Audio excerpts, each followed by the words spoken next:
Good holiday. So today they've asked me to talk to you about strengthening the healthcare workforce, and a key way of doing that is to produce more nurses. And so the topic is very much around the role of the nurse educator as a key enabler for strengthening the workforce.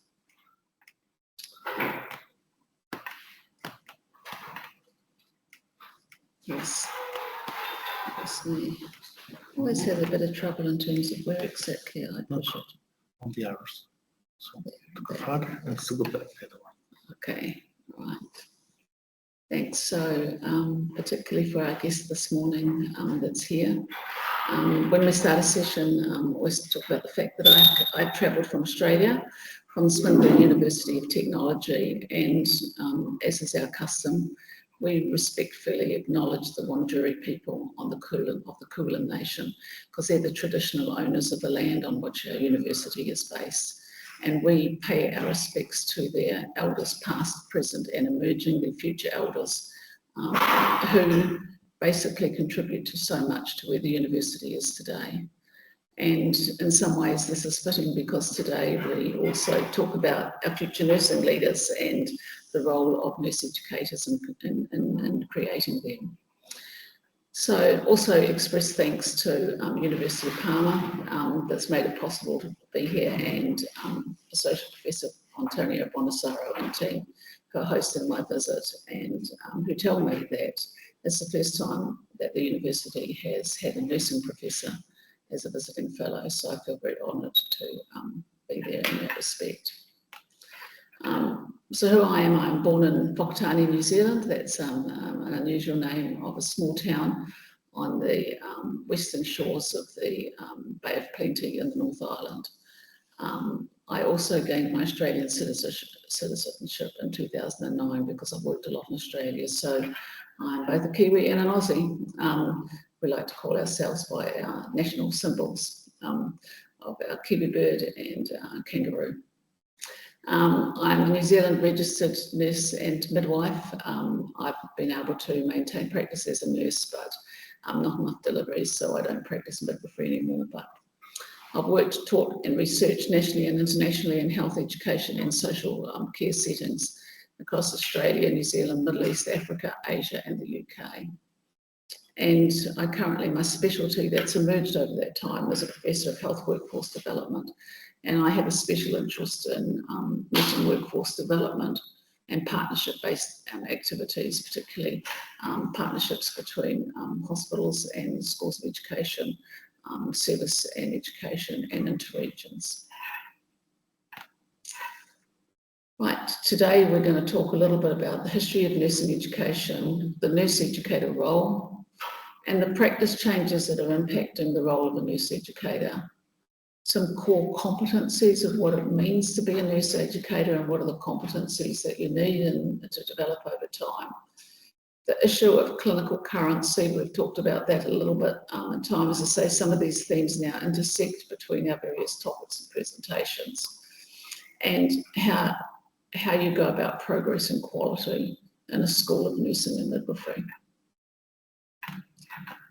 So historically, nursing education has been apprenticeship-based and very focused on tasks, and was frequently taught by doctors, as nursing was there to support medical practices. And nurses were often part of the core staff and contingent of the hospital or health services, and body systems and facts focused the skills approach. And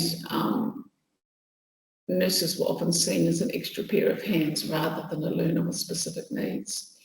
And I know that when I did my nurse training, it was hospital-based apprentice. I was about the last of the hospital-based apprentices in New Zealand's system before it transferred to polytechnics and universities. And we would work in the wards, and then we would have block courses, and they would be medical, surgical, paediatrics around particular systems rather than the patient-centred approach that we have now. However, there was cause for change, and while we think some of this is new, we actually had Florence Nightingale's early voice calling for change to provide a safe and caring environment, and the old adage of do no harm and advocate for patients. Also, she promoted principles of egalitarianism and human rights, and calls to demonstrate nursing leadership and critical thinking.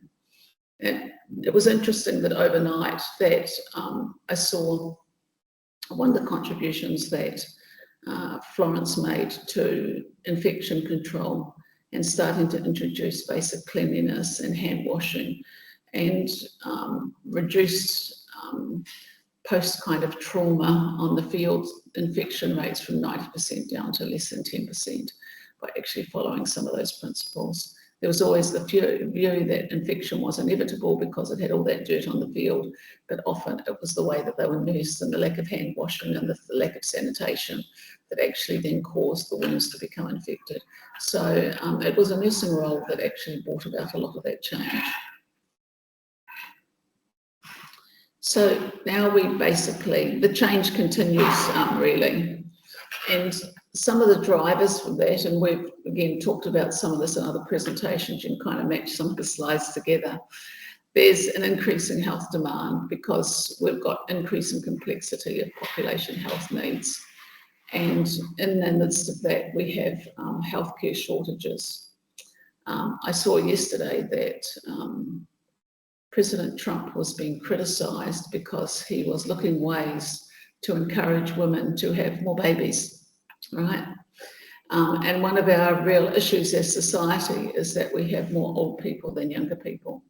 And older people come with the issues of complex health needs, age-related disease, etc. And then the lack of young people contributes to our health workforce shortages.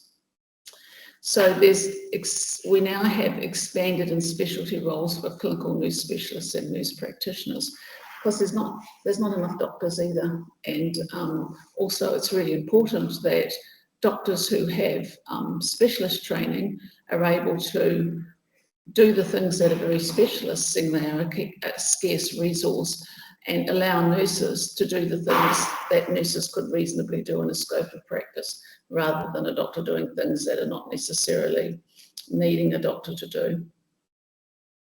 And teaching faculty must possess higher levels of knowledge and clinical competence to provide evidence-based nursing. So, because nurses are no longer taught in the hospital, they're taught in the university, it's a key question of how is your knowledge up to date about what's happening in practice? And so there's a lot of pressure on nurse educators to keep up to date. So what are the things that you do? You're a master of many, many things, increasingly so. You're a teacher and an educator. You're an assessor of learning. You're a counsellor and a guide. You're a curriculum developer. You need to be an expert nurse clinician so that you know what you're teaching. You have to be a researcher and a scholar. You're an academic supervisor, and you're a student mentor and advocate. That's a lot of things packed into the role of a nurse educator. Sometimes people think, well, it's terribly busy on the ward and I'm getting older and it's hard on my back and I'll go and be an educator because that's an easy job. It's not, as you know that it's not. It is all of those things that we've listed there. And nurse academics are increasingly expected to hold formal teaching qualifications as well as your nursing qualifications, be research active, maintain your clinical currency, and contribute to the profession, like run journals, be on professional associations, contribute to the nursing council, etc. And so the 21st century role as a nurse educator and academic has multiple demands, including your need to show evidence of your teaching competence, your clinical competence, your research activity, your professional engagement. It's kind of exciting, but it's a bit scary too. It's kind of like, how do you actually manage your time and do all of that? So I quite liked this complex picture, which showed everything that you all do on a daily basis, and sometimes don't realise the extent of what you do on a daily basis.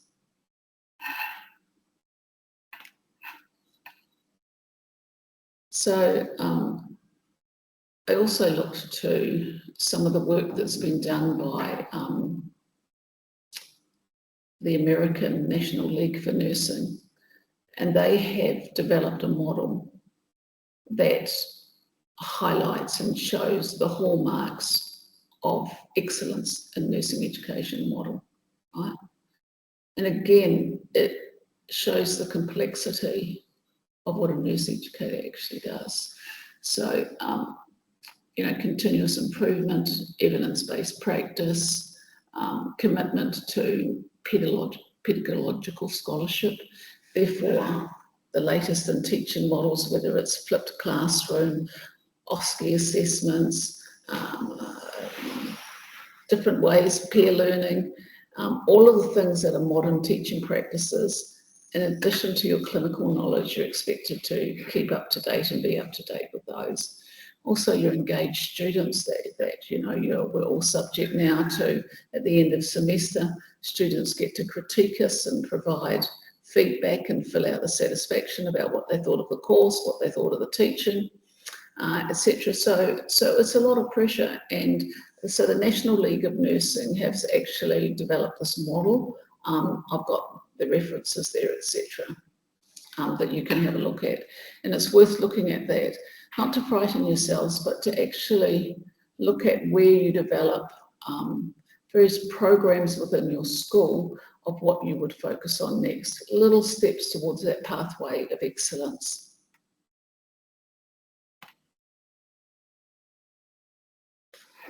And the competence of your nurse educators is absolutely critical in terms of delivering high quality and evidence-based nursing education.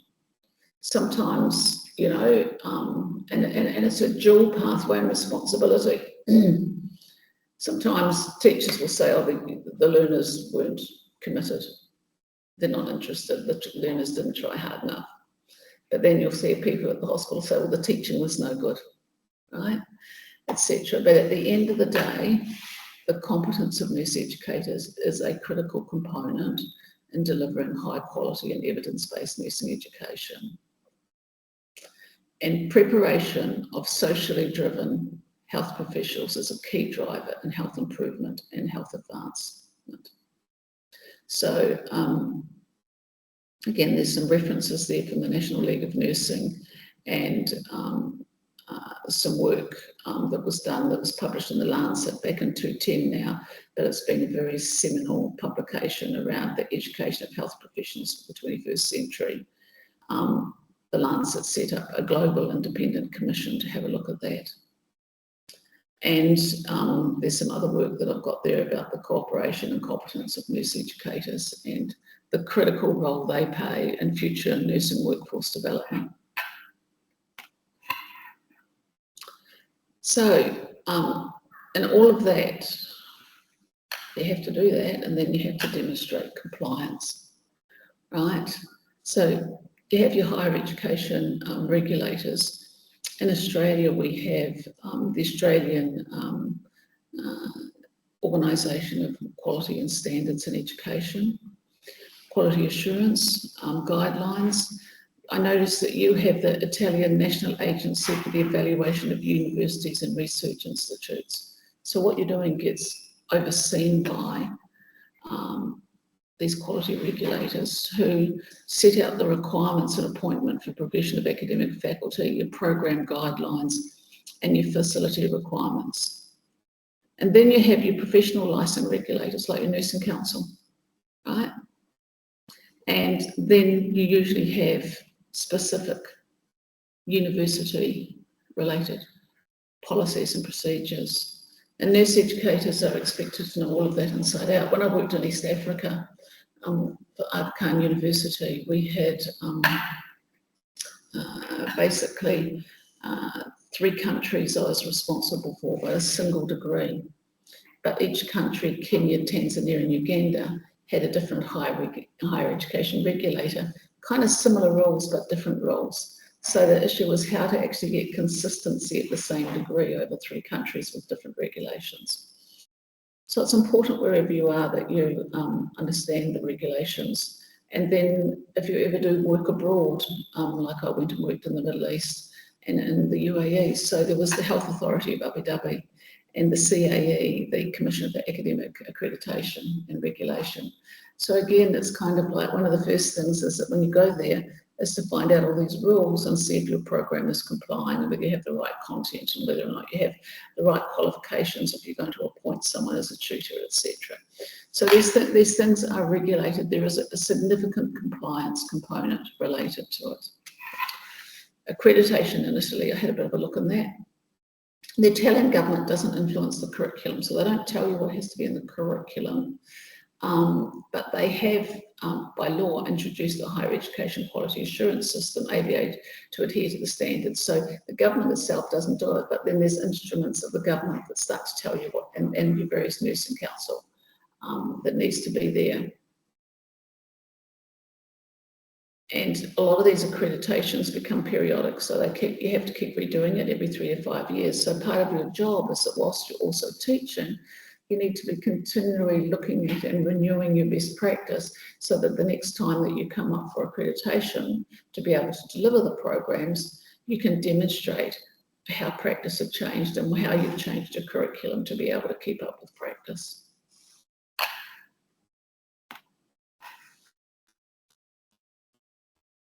So there's lots and lots of strategies that universities, providers of nursing educators and educators use to actually enhance quality, how to modernise teaching and learning, supporting faculty to attain teaching qualifications. In Australia, any nurse that's appointed to an academic role has to complete a diploma in higher education teaching within 3 years of appointment. So you have to, by the time you reach 3 years, you'll have had to, so you're doing your job and then you need to study a teaching qualification on top of that job. Research and scholarly activity, maintaining clinical currency, supporting educators to upgrade their qualifications to PhD level. Many countries now have a requirement for faculty to hold a PhD. And certainly in Australia, a master's level nurse educator can teach bachelor's students, but to teach master's programs, you have to have 1 degree higher.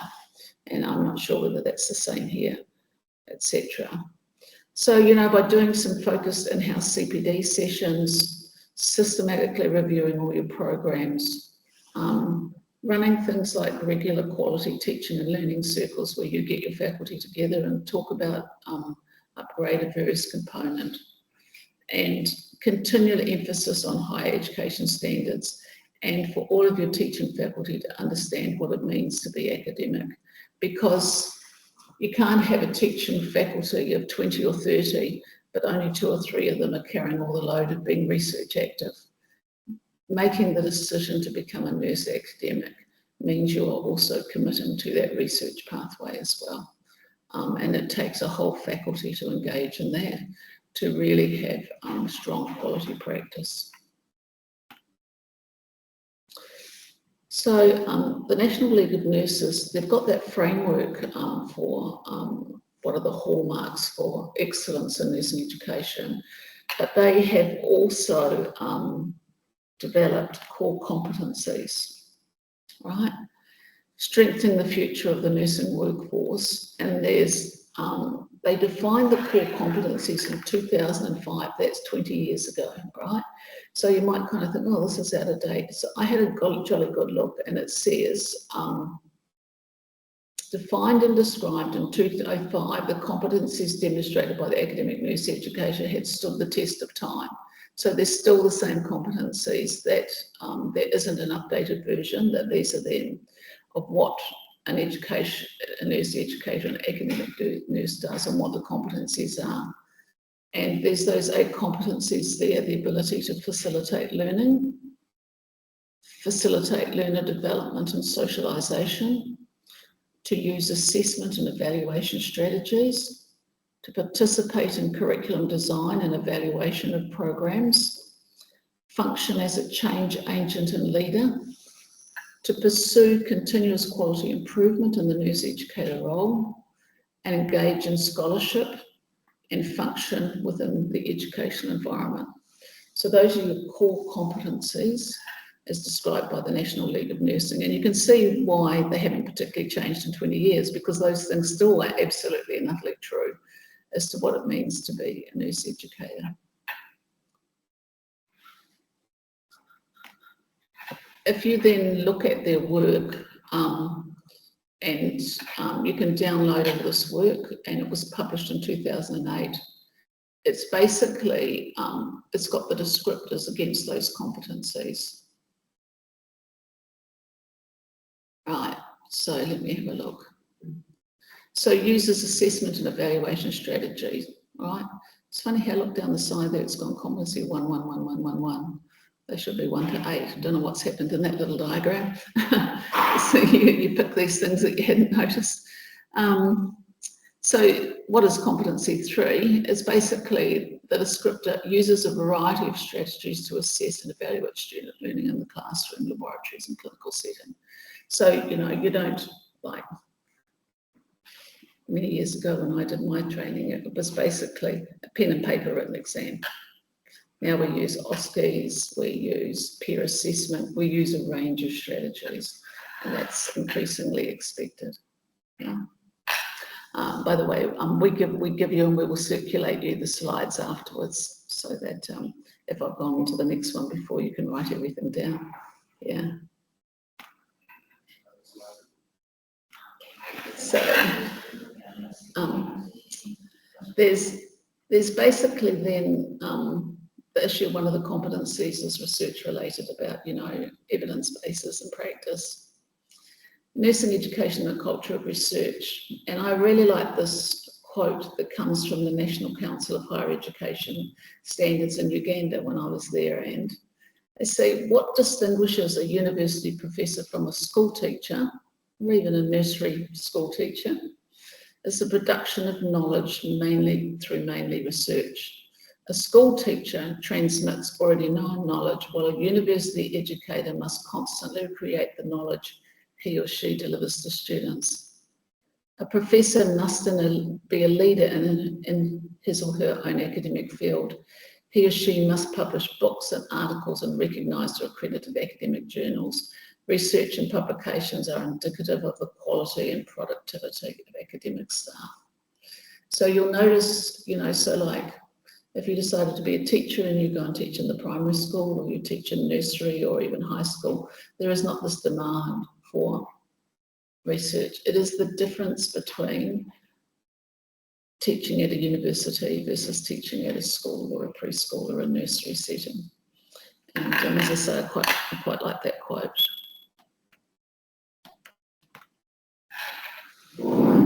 So there's a lot of globally accepted academic expectations. So I don't know whether you have the same kind of levels, but I think you do, more or less. So an assistant lecturer, someone that's just new and young, is working with mentored guidance to become a researcher. A level B, a lecturer, is building research productivity and starting to develop recognition for expertise. The first publications, yeah. They may be a co-author, they might for the first time be a lead author, just start to be.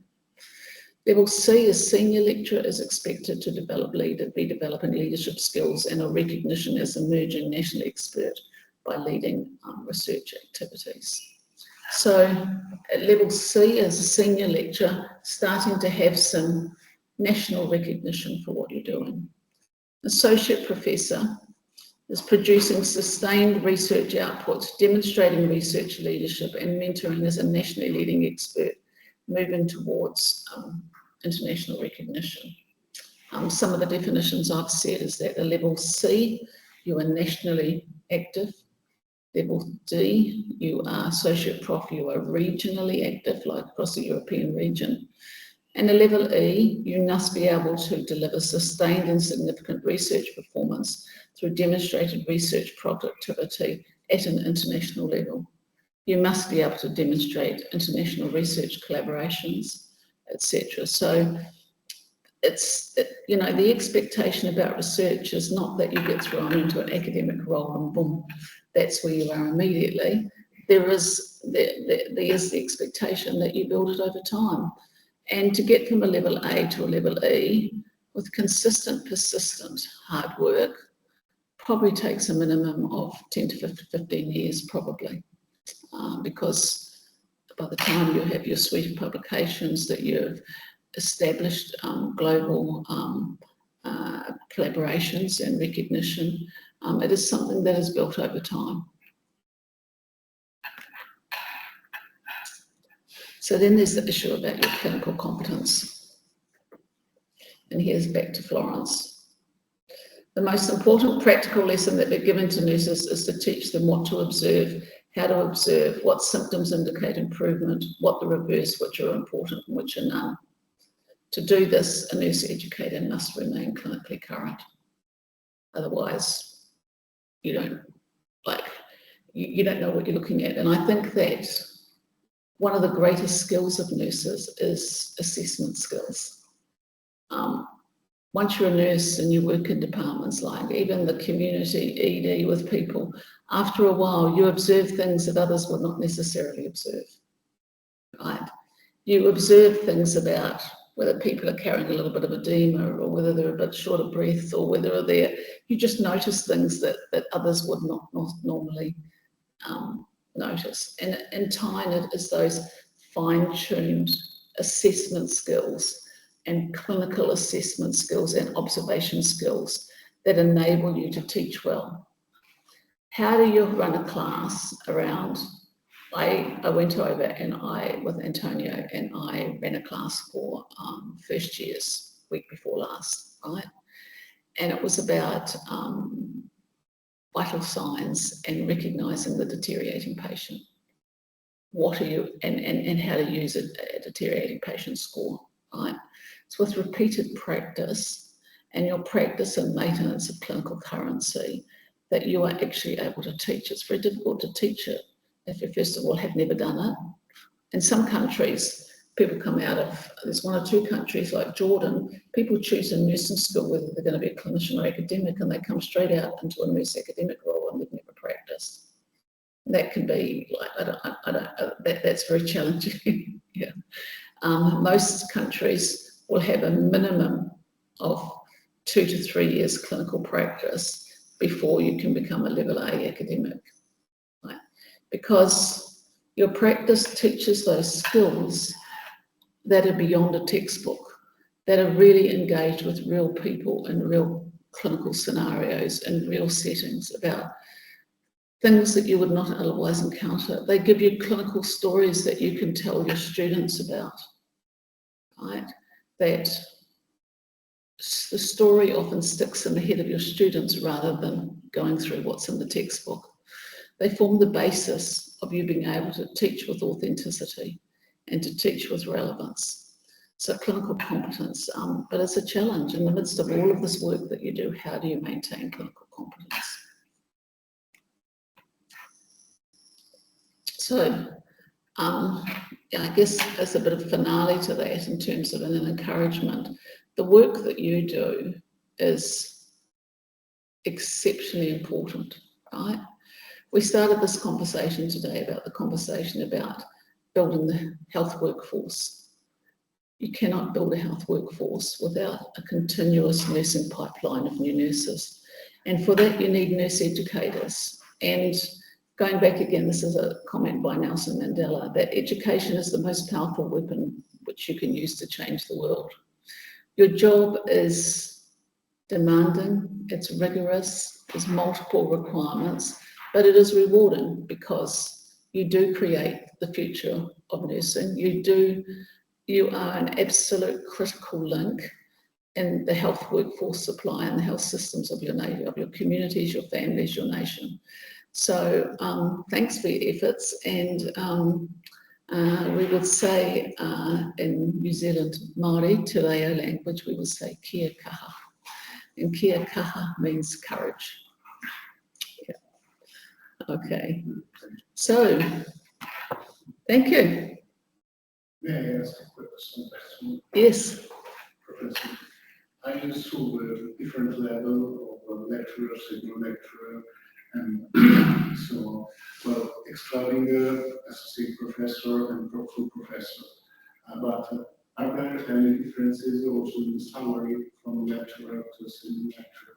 Significant difference. And I can, afterwards, I'll show you some websites of salary scales. So a lecturer would probably start on a salary of around 80 to 90,000 Australian dollars. So that's about 40,000 euros. Yeah. A full professor is probably earning 180 to 200. So that's close to 100,000 euros. Significant difference.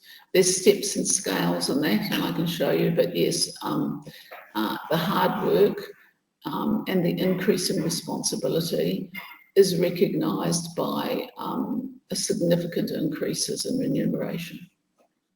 Sorry for the question. I did this question because in Italy we don't have the initial lecturer, senior lecturer, so we have also lecturer, and normally not already located. And the recognition, also social recognition from our colleagues and from our chiefs is not that great for Yes. lecturers that workforce. Yes. And also nursing educator is, Italian has got many regions, Italy has got many regions, and the figure of the nurse educator is not always recognized. For example, I was a nurse educator in Lombardy, in Milan, but I was just a nurse. It wasn't recognized that I was a nursing educator, and I did it for 10 years. Here in Parma, I recognized with a part contract. So it's quite a mess. We need to be nurse educator. Yeah, there are a number of the countries in the world that still don't pay nurse educators well and don't recognise their increasing level of competence and the requirements and the importance. You can't plug along and been told for 10 years that you're a nurse educator and then boom, somewhere tomorrow you're associate prof. Like, how did that magically happen? You know, it doesn't. It's a progression of hard work over time. So I don't know about the UK, but certainly in Australia and New Zealand and quite a few Western countries, there is that progression. And certainly in East Africa when I was there, and certainly in the Middle East when I was there, they had those progressions and differential salary scales attached to the progression. For example, a nursing educator will normally unrecognized, so is paid less than a nurse. Yeah. And one of the, yes, because then they say, well, you know, you have an easier job and you don't work shift work and nobody talks about the hours that you spend in the weekend and the evening, developing lessons, marking things, supervising research, doing your own research, etc. The sad reality is where a nation does not recognise the value and importance of nurse educators, that usually reflects in considerable nursing workforce shortages, because you cannot produce a strong and healthy nursing workforce pipeline of enough nursing workforce if you are not supporting, creating and evaluating and valuing nurse educators. They're part of the critical path. Yeah. Without nurse educators, you've got no nursing graduates. It's kind of like that simple. Yeah. Yeah. Undervalue your nursing educators, people don't do it. Have a shortage of nurse educators, you can't expand the intakes in your schools of nursing shortage. Simple. but not necessarily understood by politicians. That's, Yeah, thank you very much. that's okay. Thanks.